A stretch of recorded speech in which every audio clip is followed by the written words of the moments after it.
फिर से एक दिल दहला देने वाला मामला सामने आया है।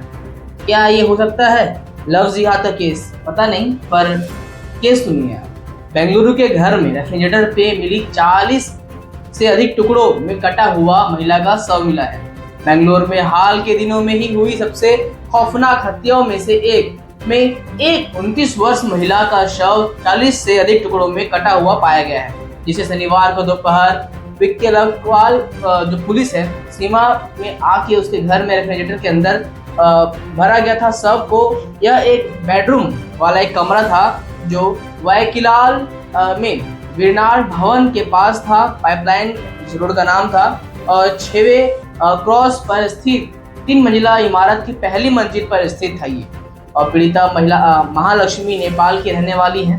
जो ये महिला थी जिनका टुकड़ा करके जो 29 वर्ष की महिला थी, उनका नाम महालक्ष्मी है और उन्होंने 5 साल पहले हेमंत दास से शादी की थी, लेकिन इस साल की शुरुआत में वह उससे अलग हो गई थी। उनकी 4 साल की बेटी भी थी, उनके साथ रह रही थी।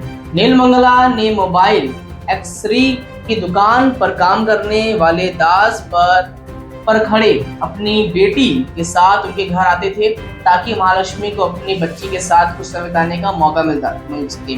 और दास शहर में अपने माता पिता के साथ रहते थे। शनिवार दोपहर को महालक्ष्मी की बहन जो उसकी बिल्डिंग में रहती थी और उसकी माँ उसे घर आई क्योंकि वह अपना मोबाइल फोन नहीं उठा रही।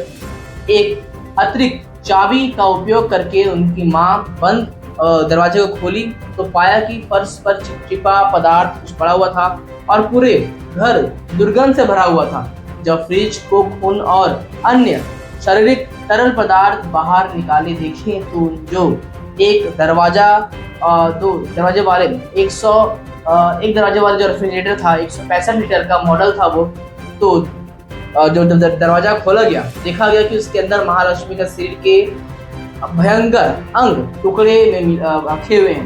महालक्ष्मी की मां डर के चिल्लाने लगी और घर से बाहर भागी, जबकि पुलिस को तुरंत सूचित किया गया। पुलिस ने बताया कि महालक्ष्मी का फोन दुष्ट नंबर से बंद था। जब उसने संपर्क नहीं पाया तो उनकी मां और बहन चिंतित हो गई और घर आ गई। जब हमने दरवाजा खोला तो हमने पाया और देखा कि फर्श पर कीड़े रेंग रहे थे। पूरा फर्श पीड़ित के खून से चिपचिपा हो गया था और जो रेफ्रिजरेटर के दरवाजे से टपक रहा था खून पर पैर काटकर और रेफ्रिजरेटर में फ्रिज में के ऊपर रख दिया गया था, जबकि शरीर के बाकी हिस्से को बीच में अलमारी में रख दिया गया था। सिर को रेफ्रिजरेटर के निचले पर रखा गया था। बदबू बर्दाश्त न कर पाने के कारण पुलिस को घटनास्थल की जांच करने के लिए दोहरा मास्क को पहनना पड़ा। घर से गुजरने के बाद एक सब इंस्पेक्टर को उल्टी करते हुए देखा गया। हत्या की खबर फैलते ही एक घर के पास बड़ी संख्या में लोग जमा हो गए। पुलिस को उन्हें नियंत्रित करने में काफी मशक्कत करनी पड़ी। वैज्ञानिक तरीके से साक्ष्य जुटाने के लिए हत्या की खबर फैलती ही घर के पास बड़ी संख्या में लोग जमा हो गए। पुलिस को उन्होंने नियंत्रित करने की काफी मशक्कत करनी पड़ी थी और जो लैब रिपोर्ट और सीन ऑफ क्राइम ऑफिसर्स उस जगह पे पहुंचे और टीम की मौके पर बुलाया गया। उस टीम को इमारत से सभी निवासियों को वहां से चले जाने का कहा गया। उस बिल्डिंग को खाली करा दिया गया है और पुलिस को अपना काम करने में काफी कठिनाई हुई थी क्योंकि फर्श पर खून फैला हुआ था। सबके अंग आपस में मिलकर भरे हुए थे और पुलिस ने बोरिंग अस्पताल में शवग्रह से कर्मचारी को बुलाया जिन्होंने फॉरेंसिक मेडिकल विभाग को डॉक्टर से सब के अलग अलग हिस्सों को व्यवस्थित करने पर मदद की।